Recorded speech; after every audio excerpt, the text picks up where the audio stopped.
previous class, we have learned about acceleration and the variation of acceleration, and we have solved few numericals based on the same. In today's class, we are continuing with the topic motion, but we are going to know about the graphical representation of motion. What is the main purpose of using graphs? We can simply give a picture about a variety of events with simple data without any further explanation. Graphs provide a convenient method to present basic information about a variety of events. It can easily convey the information present in a very simple way. What are the types of graphs? There are a variety of graphs that we use. We have learned in maths. We use line graphs, bar graphs, pie diagram, etc. All these have different purposes. According to the convenience, we use all these types of graphs. As an example, let us see one graph here. What type of a graph is this one? Yes, it is bar graph. If you look at the diagram, there is a x-axis, there is a y-axis. What are the terms given there? Along the x-axis, the games that are played, and along the y-axis, the number of students who are playing. So for someone who is looking at the graph, it is very evident that the number of games played in that particular, let us assume that it is a school, they are playing 6 different games there, and the total students involved in all these games come to be 400. So there are 400 students playing different games there. That is the main advantage of using the graphs. In our case, we are going to represent the motion of an object using the graphs. We have already learned about different parameters that are existing. Main things are distance, velocity, and their dependence on time. So the main two graphs that we are going to discuss here are distance time graph, and the second one is velocity time graph. First, let us discuss about the distance time graph. Before we go into what is distance time graph, I would like to recollect some things that you have learned in your lower class. We plot graphs taking certain quantities along the x-axis and certain quantities along the y-axis. What is the quantity that we take generally along the x-axis? It is a quantity that is independent. Here, what will be the independent quantity? It will be time. As we cannot stop time or we cannot control the time, it is an independent quantity, and we can make only an observation and conclude something about the distance at different times. Here in this distance time graph, we are plotting the change in the position of an object by taking the distance and time. So how do we take it? We take time along the x-axis and distance along the y-axis. As I said above, time is an independent quantity and hence it is taken along the x-axis, and distance is taken along the y-axis. What do we represent in this distance time graph? We can represent a uniform motion, non-uniform motion, and an object which is at rest. So let us see about the details of the distance time graph of these three situations. Here you can see a graph plotted by taking distance in kilometers along the y-axis and time taken in minutes along the x-axis. whenever you are drawing the graphs, important things that are to be noted is the units that we are taking and the scale taken to draw the graph. Here we have taken distance in kilometers and time in minutes. What can you observe from the graph? We can easily see that the graph is a straight line passing through the origin.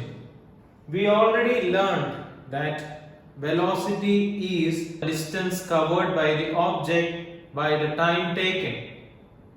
Here the distance is there and the time is there. So if you take the distance travelled at any instant of time, here we are taking S2 and S1 are the distances. See, at time t1 it is at a point S1, and at time t2 the object is at point S2. If you take the difference of the two, it will give the value of the distance covered by the object in that time. So velocity is equal to S2 minus S1 by the time taken to travel from S1 to S2. From that we can calculate the velocity of the object. The speciality of this graph is that wherever you calculate in this way, it will be having a constant value. If you are getting a constant value for velocity, what does that mean? The object is executing uniform motion.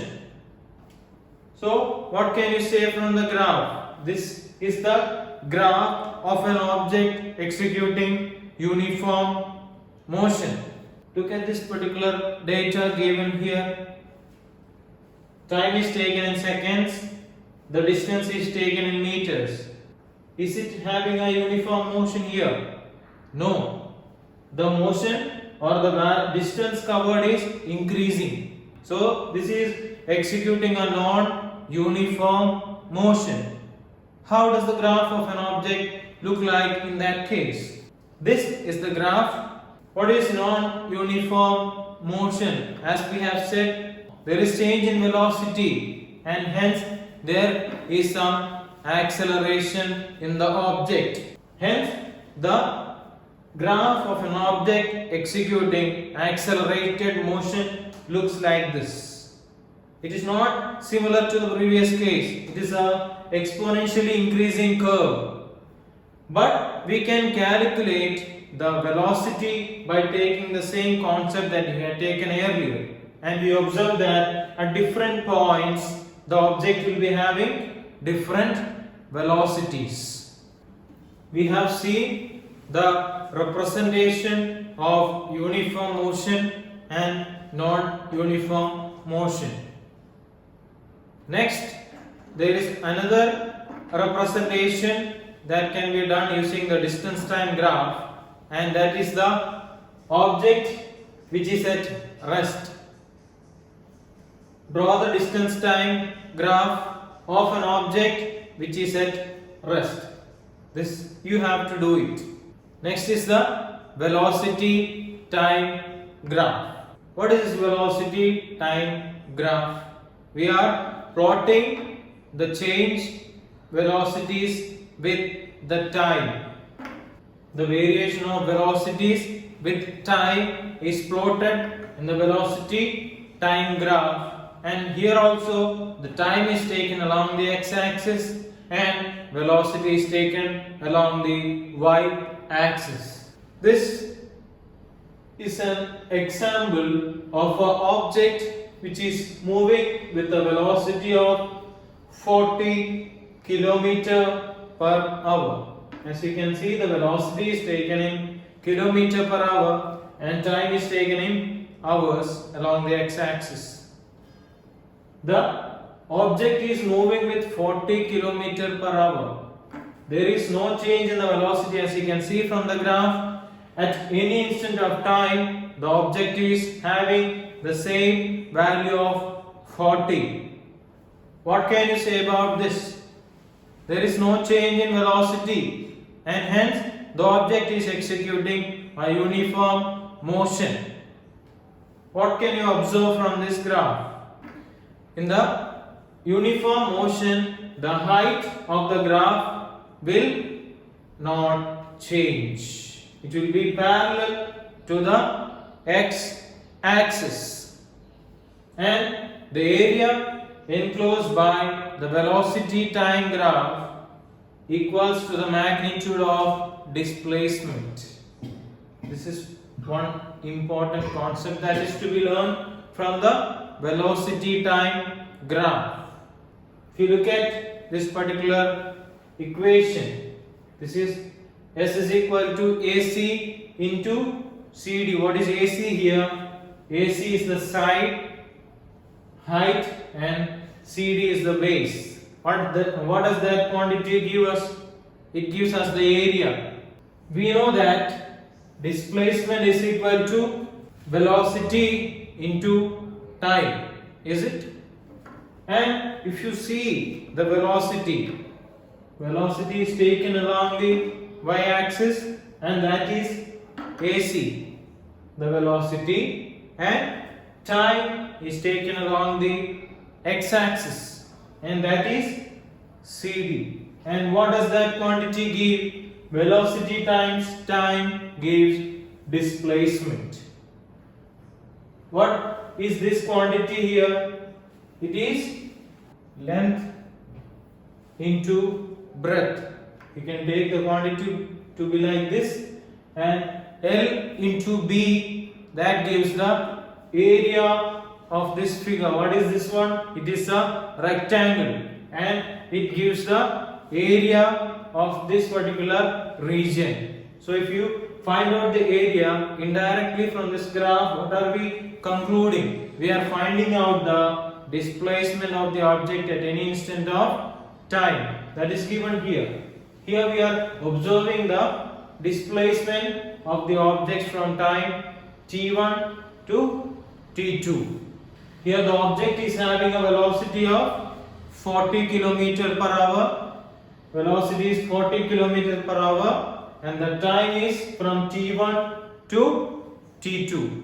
So that should be t2 minus t1, that is taken here in hours, and hence that quantity 40 into t2 minus t1, that gives the distance or the displacement that is covered by the object, as this is a velocity time graph, which in turn is the area of this rectangular region. Clear? This is the main significance of using this particular velocity time graph. We can calculate the displacement of the object at any instant of time. This is the case of an object executing uniform motion. If you observe this table, in this case, what can you say about the motion of the object? It is not uniform. It is changing with time, and hence it is non-uniform motion, or in other terms it is accelerated motion. How does the graph of the object look like? It will be a straight line passing through the origin. If you plot the time, here it is taken in seconds, and velocity, we are considering it in terms of meter per second. From this particular graph, how do you calculate the displacement of the object?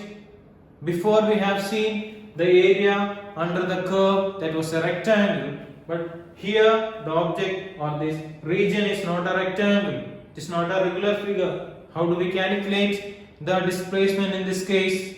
Let us see. As you can observe, this figure can be divided into two, the rectangle here and the triangle.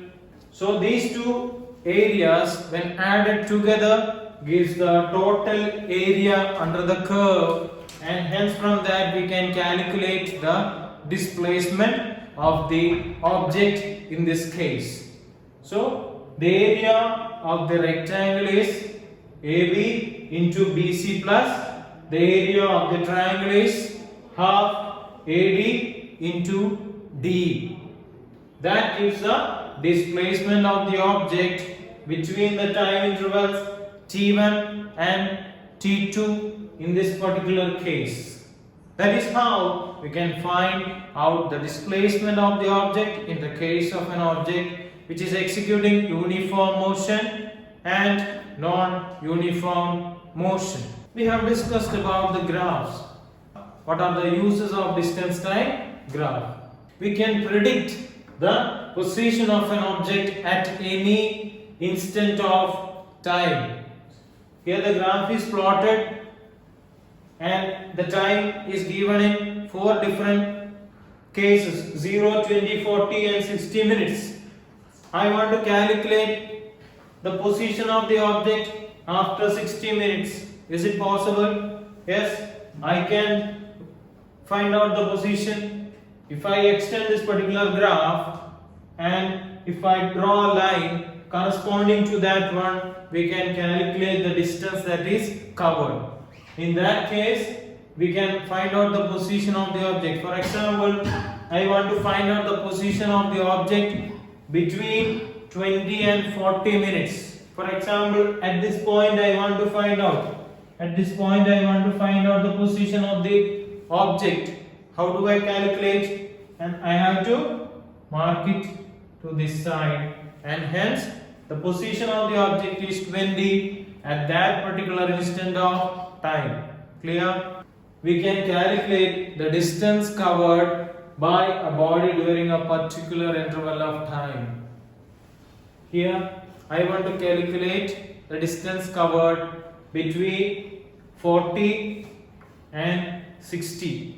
How do I calculate? I have to draw. If I am calculating here in this case the distance covered by the object between 40 and 60. So I have to draw 2 lines from 40 and 60, and corresponding to that on the y-axis we get 2 points. Here it is 40 when the time is 60 minutes, and corresponding to 40 it is 26. So 40 minus 26, that particular quantity will be the distance covered by the object between 40 and 60 minutes. That is how we can calculate the distance covered between any 2 time intervals. Next important thing from this graph is we can calculate the velocity at any instant of time. That we have already done. Next is the use of velocity time graph. We can determine the speed at any instant of time. If I want to calculate the speed at the 25th second, how? I can plot it in this way. If I find out the value on the y-axis, that gives the value of velocity at that instant of time. We can calculate the acceleration. How do we calculate the acceleration? If you are considering 10 seconds and 20 seconds as the time, in the 10 second the velocity is how much? It is 80, and in the 20th second the velocity is how much? It is 36. From that, acceleration is equal to final value of velocity. What is the value? 36 minus initial value of velocity by the time taken. What is the time taken to change from 18 to 36? It is 10 seconds. So if you solve this particular equation, you get the value of acceleration. You can also calculate the displacement in a particular interval of time from the velocity time graph. I hope everything is clear. In this class we have learned about representation of distance time graph, velocity time graph, and the uses of these 2 types of graphs. 2 more works that are to be completed. We have to draw the graph of an object which is executing non-uniform acceleration. And the second one is related to the calculation of acceleration. Hope everything is clear.